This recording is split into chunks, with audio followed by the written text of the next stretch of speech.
the Green Hornet.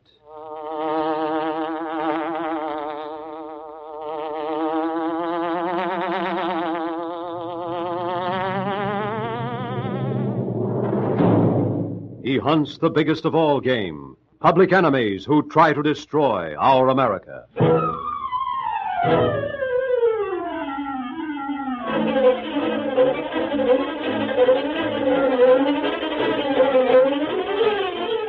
With his faithful valet, Kato, Britt Reid, daring young publisher, matches wits with racketeers and saboteurs, risking his life that criminals and enemy spies will feel the weight of the law by the sting of the Green Hornet.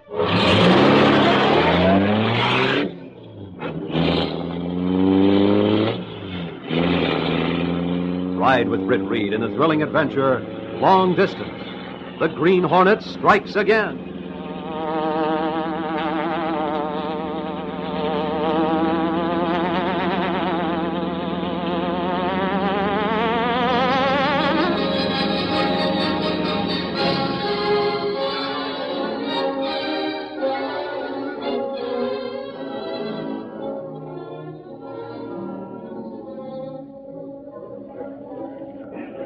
When Michael Axford returned from his noonday meal, he found a note on his desk. Oh, golly, Britt Reid wants me to come right into his office. Now what have I been doing wrong? I wonder. Not suspecting that he was due for a meeting that would start an amazing sequence of events, Axford entered the office of his young employer. Reid, suffering snakes. Axford, you remember Clicker Benny? Do I? Holy crow. Hi, Axford. You look the same. Clicker. Sure, it's a sight for sore eyes that you are. How's a man of action these days? Great, but you've been away for months. Golly, I'll never forget the times you went out with me and took pictures while I deduced things that got scooped for the Sentinel. Toss your eyes over these pictures. Miss Benny's been in the mountains down south, Axford. She's made a collection of pictures that's priceless. The best ones will be in the night edition. Oh, golly, all these? Oh, those are just the best of them. I used up enough film to paper the walls of the Sentinel building. I thought you'd like to see Clicker while she was here. Sure. Lunch is on you, Axford. Or have you eaten? Oh, I've eaten, but I can always eat again. Sit down. Thanks. Miss Benny, these pictures are documentary. I think the government would like copies of every one of them. Oh, good. What are they of? Well, Miss Benny collected these for a story on the small plants in the war effort. Oh. And, Axford, are they going to town? Jeepers, how those fellas and girls down south are working. But what do they do? Are you kidding? Listen, one Air Cobra has 70,000 parts. Counting the motor is one. And that's just one plane. There are lots of other kinds of planes and tanks and guns and cars and radios and machinery of every sort, all of which are made up of small parts. Yeah, but how did they... Here, take a look at this picture. Here's a plant that's run by a man, his 4 sons, and his wife. They turn out washers. Here's another plant that employs 10 men and women turning out bushings. Here's another one... I get it. Why, there are hundreds of plants like that, all of them shipping parts to the big assembly plant. You've done a peach of a job, Miss Benny. The rate's a bonus. Oh, best news I've heard in 6 months. Hey, these here pictures don't look like a small outfit. Oh, those, that's a different set. Golly, what's these machines? Look at the size of them. Oh, that's the auxiliary generator section. All these pictures were inside the power plant. Oh. Here's a view of the outside of the plant. Is this the main source of power for the whole area? Yeah. It'd be bad, wouldn't it, if something was to happen to this plant? Sure it would. If the power was cut off, all the small factories would be shut down. Just how far-reaching would that be? Well, if there was a long shutdown, it might set up a bottleneck in a lot of the biggest industries in the country. But there wouldn't be a shutdown. Guarded? Like the canal zone. The place bristles with guards. Hey, just a minute. There was a story this morning from that part of the country, a flooded area. Let's see. Here it is. I remember that, Reid. I read it. What is it? Flood. Yeah? Right in the country where you were. The waters are still rising. There's likely to be trouble. Well, it can't hit the power plant. Now, why can't it, Clicker? Well, they've got an emergency set up there. Slickest thing you ever saw. They can cut over to the emergency just as a submarine cuts over to the battery power when it dives. They could run the power plant for some time without using the turbines. Oh, that's slick, by golly. Hey, look, I'm famished. How about that lunch, Michael? Is it all right, Reid? Why not? Sorry you've eaten, Axford. You won't be able to enjoy your second meal. Who won't? Come on, Clicker. I can always eat. See you later, boss. Yes, meanwhile, I'll look the pictures over some more. Right. Casey's still out eating, I guess. She'll be glad to see you back, I bet. Oh, the old city room still looks the same. Yeah. Hi, boss. How you gonna do? Well, Clicker Benny. Oh, a sight for my big brown eyes. Hello, Larry. How's Trick? Still knocking 'em dead? In the groove, honey. Where to? Jack's for chow. I'm taking her, Lowry. I'm horning in. Oh, come on along. Glad to have you, Larry. Don't give me that look, Axford. You're all the time in me hair, Lowry. Say, I didn't notice that gas rationing had cut down traffic much. Not on this street it hasn't. Well, here we are. There's always a... I've got to see the central. Hey, what's that? Hey, you folks. If you're reporters, I've got to... Holy crow! Got me. That cab. Get the number. Get that cab. You a shot. Came from a cab. Get a doctor. Here, now, let me help you. Lowry, keep all these people back. Take him inside the lobby, Axford. Here, Michael, let me help you with him. I got him. Now keep back, will you? Hold the door, Clicker. I got it. There, now. Is he badly hurt? By God, he looks like it.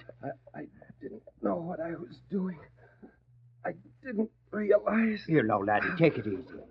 How is he? Laurie, hop in the office and call a doctor. Okay. The power. What power? Power. Another man came. Clicker, he's gone. Jeepers. What was he talking about? I don't know. You might as well carry him up the stairs. In a minute, most of the city room will be here to ask questions. Did you get the number of that taxi cab? Oh, golly, Axford. Of course I have it. Maybe I got something. Huh? I got a picture of the cab. Camera in my handbag. You did? Maybe you got evidence If then. it shows anything at all, Well, what's the matter? Axford. Huh? Great day. Hold everything. I've seen this man before. I've got to see Britt Reid. And now...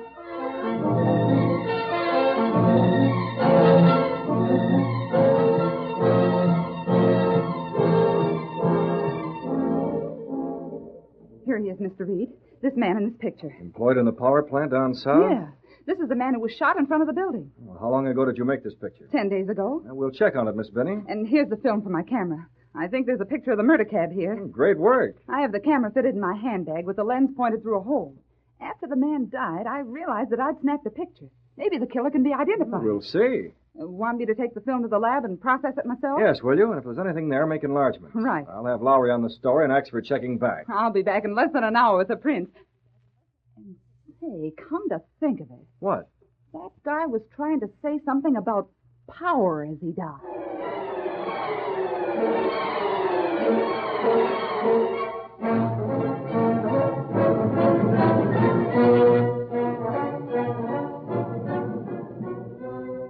I checked back, Reed. His name was Slade, and he's been living alone here in the city for the past 6 months. That doesn't check with what Miss Benny claims. It don't? She thinks the man's employed, or at least he was 10 days ago, in a power plant down south. Well, there must have been another guy. This fella's been working as a waiter in a nightclub here for the past 6 months. Where was he before that? Well, nobody seems to know. I talked with Barney Roost. Barney Roost. He runs the 710 Club. Yeah, that's where Slade worked. Roost said he didn't know anything about him. I wonder why Slade wanted to see a reporter. What story did he have to tell? Golly, I've been beating me brains out trying to make something out of what he said. Oh, here it is. And it's none too good as a picture. Good shot of the cab and the license number, but the men inside aren't very clear. Let me see it, Clicker. Well, at least the cab number's here. Check on that cab, Axford. Okay. Meanwhile, we'll try and identify the men in it.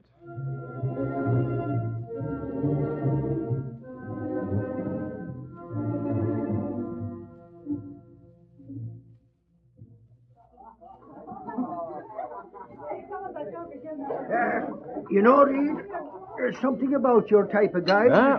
What about my type of guy? I always say you look more at home in a nightclub than in the Daily Sentinel office. Well, that's an uncertain compliment. Now, take me. I never feel like I'm in a place when I'm in a joint like this. Where you have to check your hat, you mean? Well, I don't know. But if I was to come in here on official business to see that guy Barney Roost that runs the joint, I'd be all right. But sitting at a table like this, eating fancy food... Axford, here comes Barney. Let me do the talking. Huh? Oh, sure. Good evening. You Mr. Reid? Yes, Mr. Roost. This is Mr. Axford. You wanted to speak to me? Will you sit down? Very well. Daily Sentinel, aren't you? That's right.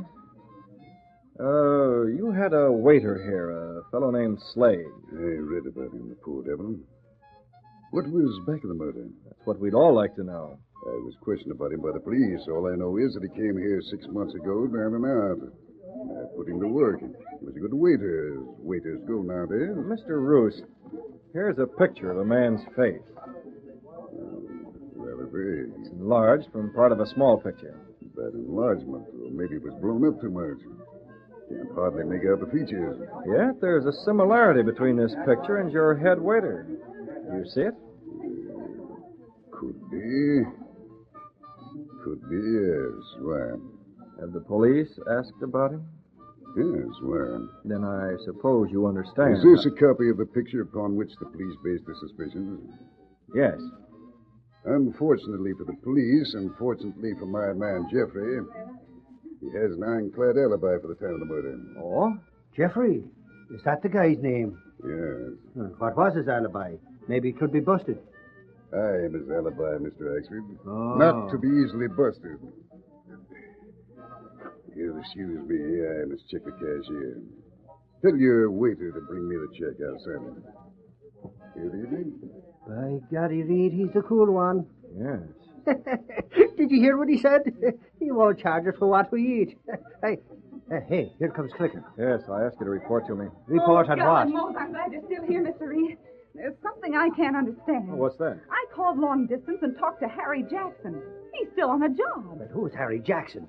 Suffering snakes, I'm not being kept up on things. Jackson's the guy who works in the power plant, the one I thought had been killed. Then it's just a mistake on your part. Hang it all, I don't make mistakes like that.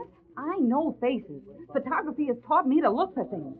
Those two men were dead ringers, even to the mole on the chin and the wart on the forehead. You mean the dead guy and the guy named Jackson working in the power plant? Yeah, just as the head waiter here and the guy in the picture of the murder cab look alike. Mr. Reed, there's something screwy someplace. Maybe two men could look just alike once in a great while. But in this case, there's a double for the killer and a double for the man who got killed. And that doesn't ring true.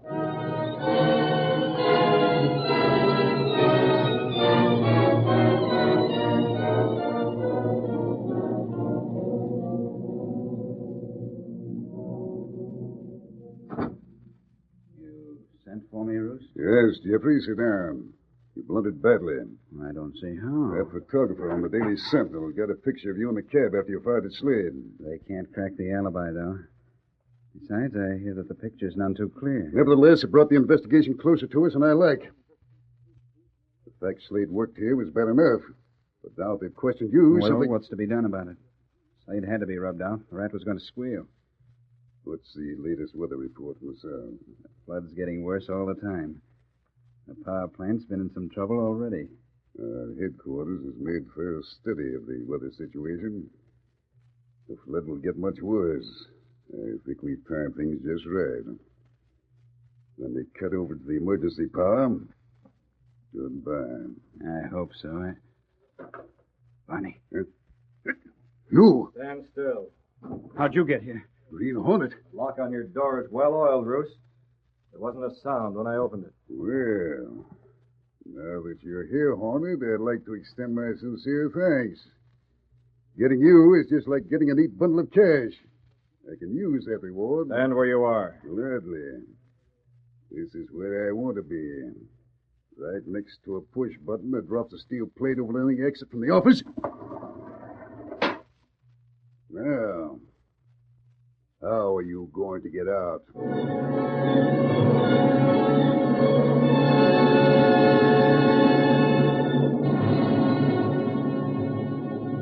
The Green Hornet, facing Barney Roost and Jeffrey in the nightclub's office, was trapped.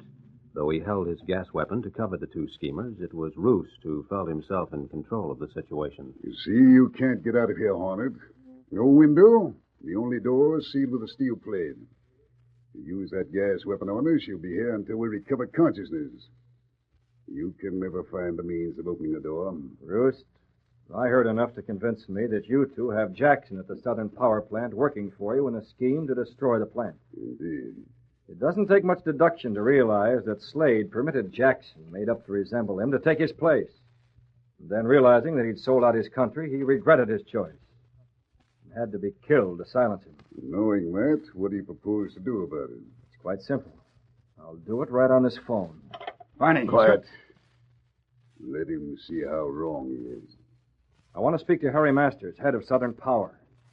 You'll probably be able to reach him through the operator at Skagway. It's a small town, and she'll know his whereabouts.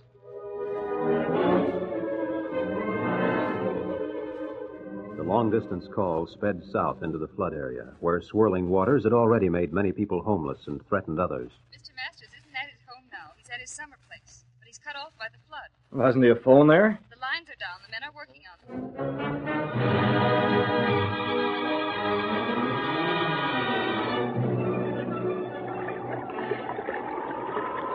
I've all nights to work. And in water like this. Hold the boat steady. I can just about reach the pole. After this line's checked, there's only about 30 more. Stop beefing. The phone service has got to be maintained.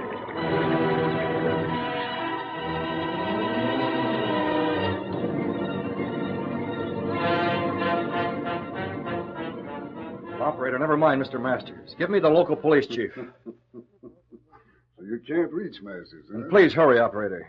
A lot of good the chief will do you on it. Stand where you are, both of you. Don't try to rush me, or I'll use this gas gun right now. No need to rush you. Hello. Hello, Chief. Never mind who this is. I'm calling to warn you. Help! The Green Hornet! You... Let that go for the long distance. The operator will know where the call came from. The cops here in no time. Who'll believe you against me? What if Jackson is an imposter? He's done his work now. He's not needed any longer. Enough from you, Roost. You fool, don't! You can't get out of here! Take it! You gassed him. I was going to let you out. Give you a chance. Now you're trapped. I don't know how to open that steel door. It'll be open from the outside soon enough. Meantime, you can join your boss. Take it.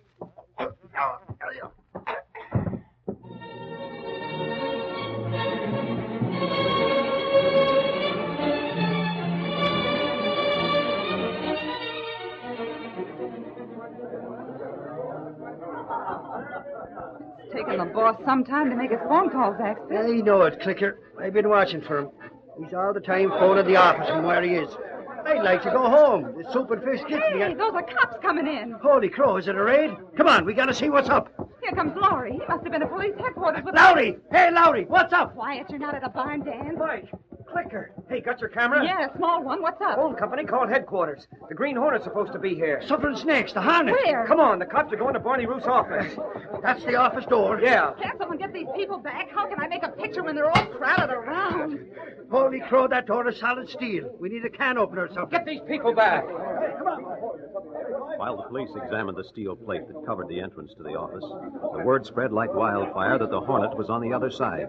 Patrons of the club jammed close. Hey, what goes on? Who's in here? I heard that it's the Green Hornet. The Hornet? They got the Green Hornet trapped. It was Ed Lowry who found one of the executives of the club. Here's a guy can open that door. He knows where's the button that'll open it from this side. Have your guns ready, boys. If the Hornet's in there, we'll get him. Axford, get away from there. My camera... Hurry it up. Get that door open. Now get back, will you, folks? All right, come on, get back there now. On the other side of the door, Britt Reid was trapped. There was no escape from Barney's office. He was with the two unconscious men, tense, waiting for the steel panel to move. In his hand, he held a desk lamp, the bulb removed from the socket. The panel started moving, sliding to one side. Discovery was 2 seconds away. Then he jammed a paper knife into the lamp. Blue sparks flew from a short circuit in the lamp. A fuse blew, and the room was in darkness. Hey, the lights! What happened to the lights? Be careful where you step. Let me out of here! Don't shoot. Watch the door. The crowd surged forward, pressing into the office. In a moment, the police had their flashlights in action, darting the beams about the room, and then... Axford, where are you? Britt Reid's voice. Here I am, Reid. Holy crow, be careful. The Hornet's around here someplace. No one but Britt Reid knew that in the darkness, the Green Hornet had joined the crowd.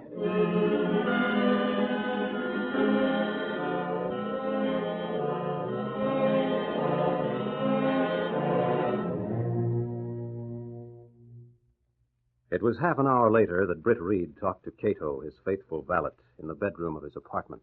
Oh, this sure will do, Kato. Be easier to move without the dinner jacket. Yes, sir. Well, where was I? Oh, yes, I blew the fuse as the door opened. Then it was a cinch to join the crowd. Axford thought I'd been making phone calls, you see. What of the crooks? Well, Jeffrey and Roost regained consciousness. They claimed the Hornet had been there with trumped-up charges trying to blackmail them. I see. Time? Here. Thanks. Now, get a top coat for me. Yes, sir. I told Expert, Lowry, and Clicker to stay at the club, see what happened.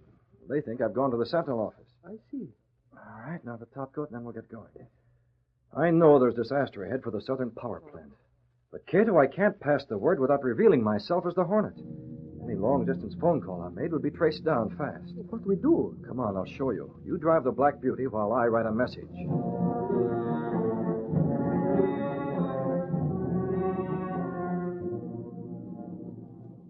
A few seconds later, stepping through a secret panel in the rear of a closet in his bedroom, Britt Reid and Kato went along a narrow passage built within the wall of the apartment itself.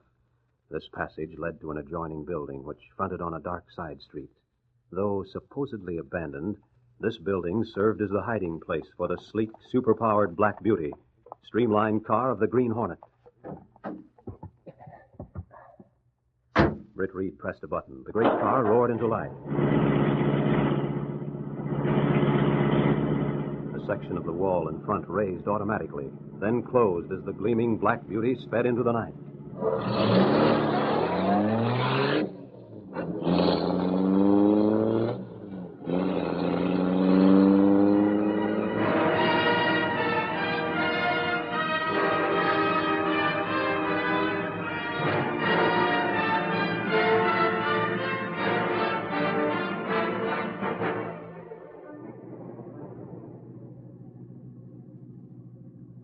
Drive past the club, Kato.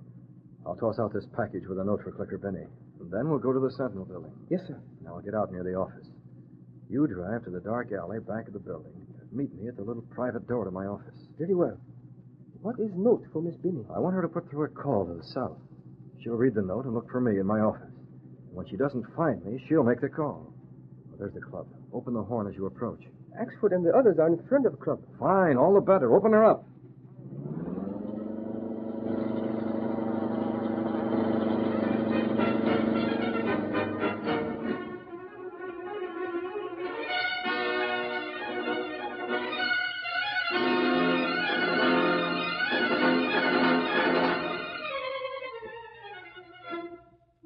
Nobody else had a car that way.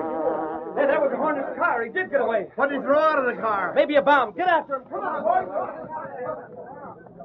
The cops are going after that car. Not a chance for them. Here, you, give me that. I'm working on the Hornet. I'll take that package. What is it, Axford? Oh, hang the day I counted on this camera instead of the big old flash bulb outfit. Binny, this has your name on it. My name? Holy mackerel, how'd the Hornet get a line on me? Open it up, Axford. Ah, what do you think I'm doing? Here, it's just a note wrapped in with a block of wood. Let me see it. What's it say?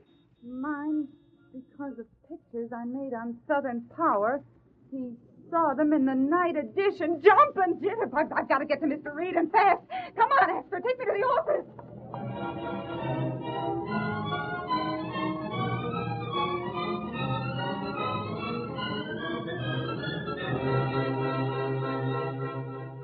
Clicker Benny, with Axford at her heels, learned that Britt Reid had been seen entering his office. She rushed in that direction. The outer office was dark, but a light shone from Britt Reid's office. Axford opened the door. Reid, he's not here. But they said he came in. Yeah, I know. He comes in and slips out by a private door to the rear of the building when he wants to be thought of as working here. That door over there leads to the rear. Oh, hang it all. Sometimes he goes over there to use a phone when he don't want to be disturbed. He's got an extension to this phone, but he wouldn't be there now because his hat is gone. Anyhow, the door's locked. Well, this business can't wait. I'll call Southern Power myself. Hello, switchboard. Listen, get a long-distance call through in a hurry. I've got to talk to Harry Masters, the head of Southern Power. Get the operator at Skagway.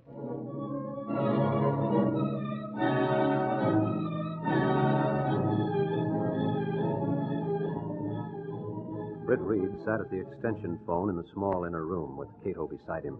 You have the Black Beauty in the alley? Yes, sir. Axford's in the office with her. She's putting the call through to Skagway.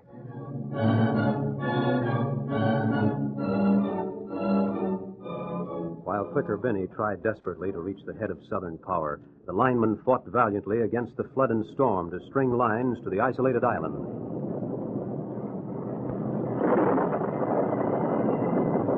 It was bad enough before. Now we got the storm on top of the flood. Wrap this. Then we'll be able to check. They always talk about the mail going through. What about the phone service? This is the worst mess I've had since the New England storm a few years ago. There you are. Cut in now. Hello. Hello, operator. Number 16, testing. Oh, hello, 16. I can hear you. Line 42. Wait, hang on. There's an important call. Hello? Hello? Can you get through to Harry Masters now? One moment, I'll try.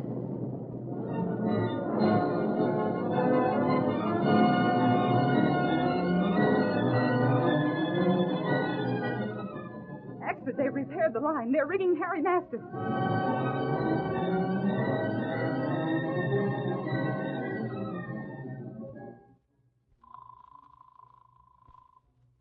Kato, the phone company's come through. The lines are up. They're ringing Harry Masters.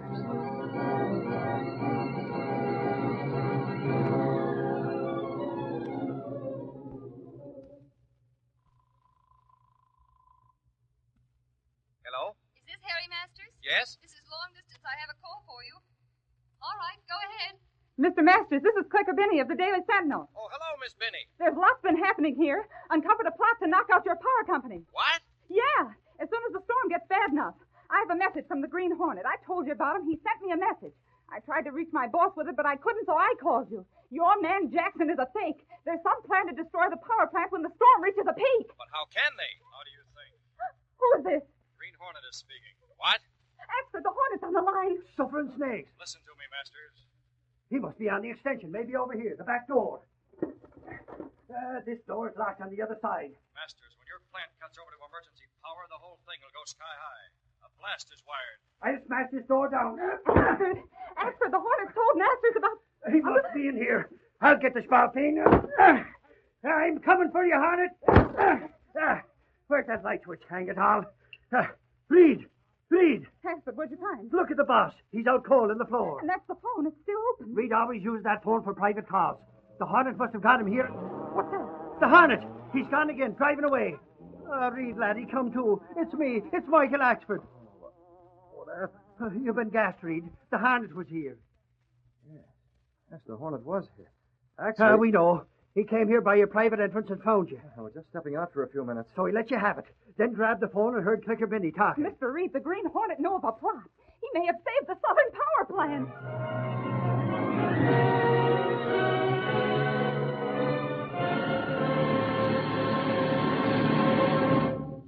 Miss Benny, on that long-distance call last night, I've heard from Mr. Masters. Oh, yeah? What's he say, Reid? How's things down there? Well, he called the plant and told them under no consideration to cut over to the emergency power.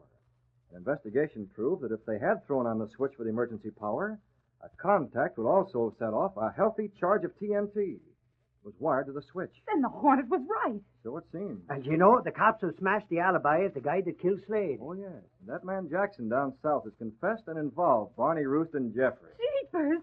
Mr. Reid, the Green Hornet really saved Southern Power. Well, Miss Benny, from what I can gather, it was really the phone company that saved Southern Power. The phone company and their linemen who kept the service running in spite of storm, flood, and sudden death.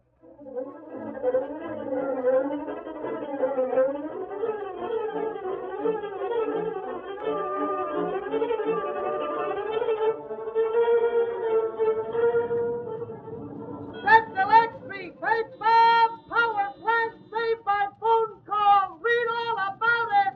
Green Hornet still at large. Trendle and Fran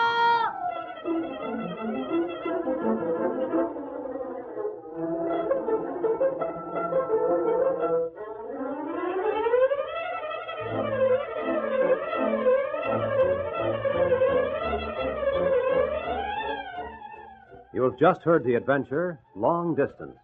These exciting dramas are sent to you each week at this same time. They are copyrighted features of the Green Hornet, Incorporated. All characters, names, places, and incidents used in this drama are purely fictitious. Bob Height speaking.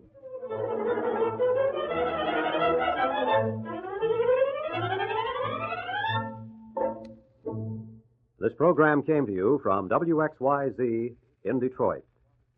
This is the Blue Network.